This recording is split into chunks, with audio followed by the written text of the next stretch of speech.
소개팅에 나간 진원 씨는 상대가 마음에 들었지만 겉도는 대화만 하다가 돌아왔습니다. 무슨 계절 좋아하세요? 가을이요.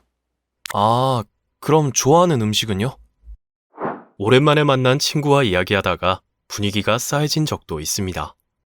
세무사 공부한다며? 요즘 거의 새벽까지 공부해. 세무사 시험 하늘의 별 따기라던데.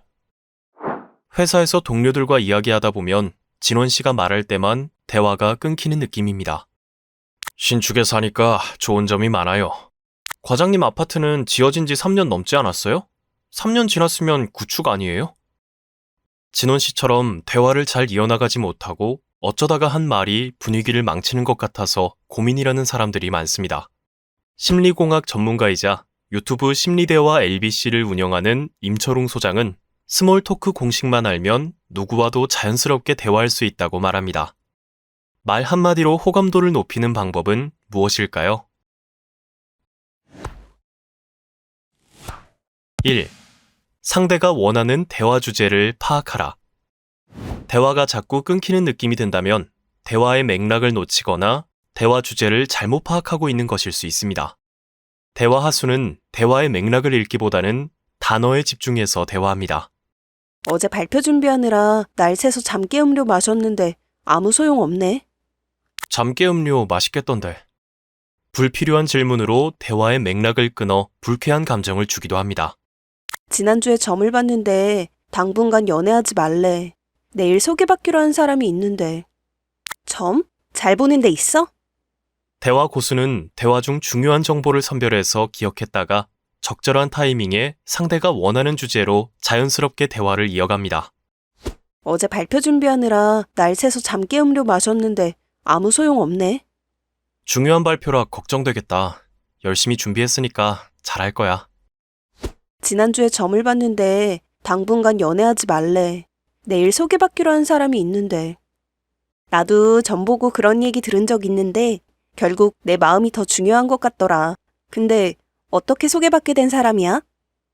상대가 원하는 주제를 알아채는 방법은 무엇일까요?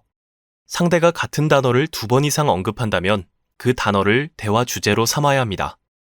예를 들어 상사와 밥을 먹으면서 상사에게 주말을 어떻게 보내는지 물었더니 다음과 같은 대답을 들었다고 해보겠습니다. 주말 동안에 어디 다녀오셨나 봐요? 아들이랑 골프를 치고 왔네. 이번에는 상사의 골프 경력에 대해 물었더니 또 아들 얘기를 꺼냅니다. 골프 얼마나 치셨어요? 아들이랑 같이 치기 시작한 지는 2년 정도 됐지. 이때는 아들로 대화 주제를 바꿔야 합니다. 아드님이 효자네요. 주말에 같이 골프도 치고. 상대가 원하는 대화 주제를 빠르게 알아채면 상대는 마음을 열고 훨씬 더 편안하게 이야기하게 됩니다. 2. 나에 대한 정보를 주면서 질문하라. 누군가를 처음 만나면 친해지고 싶어서 혹은 상대에 대해 알고 싶어서 질문을 많이 하게 됩니다. 그런데 계속 일방적으로 질문하면 상대는 취조당하는 느낌을 받게 되고 불편해서 단답형으로만 대답하게 됩니다. 지난 주말에 뭐 하셨어요? 집에 있었어요. 집에서 뭐 하셨어요?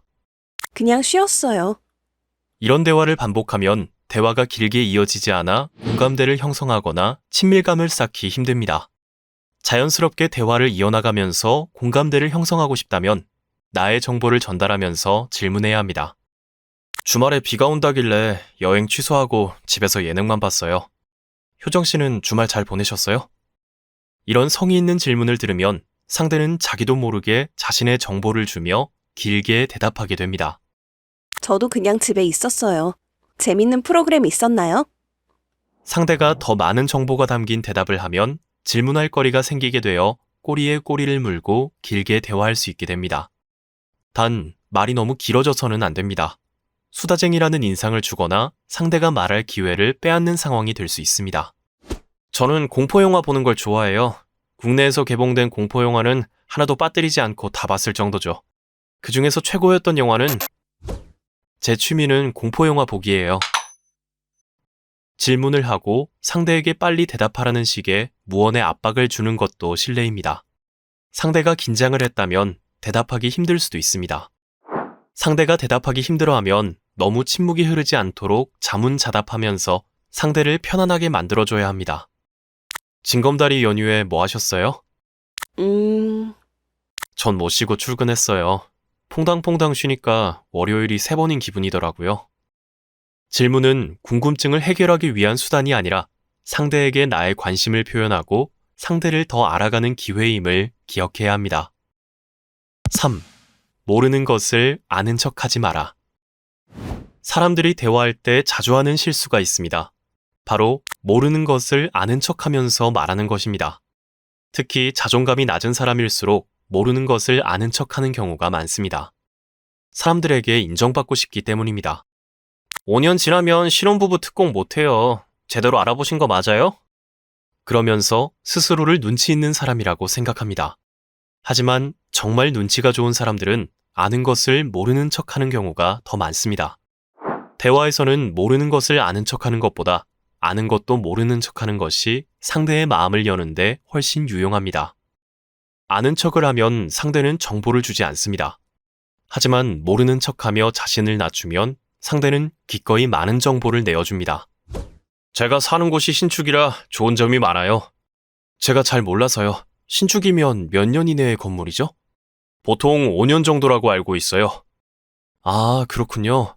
신축에 어떤 점이 좋으세요? 제가 이사를 자주 했는데요. 신축의 좋은 점은 상대에게 부족한 점을 인정할 줄 아는 솔직한 사람이라는 이미지를 남기면 더욱 깊은 이야기가 오고 갈 것입니다. 말 한마디만으로도 인간관계가 달라집니다. 센스 있는 한마디로 계속 대화하고 싶은 매력적인 사람이 되어보세요. 모든 인간관계가 수월해지는 스몰 토크의 힘. 그저 한마디 건넸을 뿐인데. 이 콘텐츠가 도움이 되었다면 구독과 좋아요를 눌러주세요.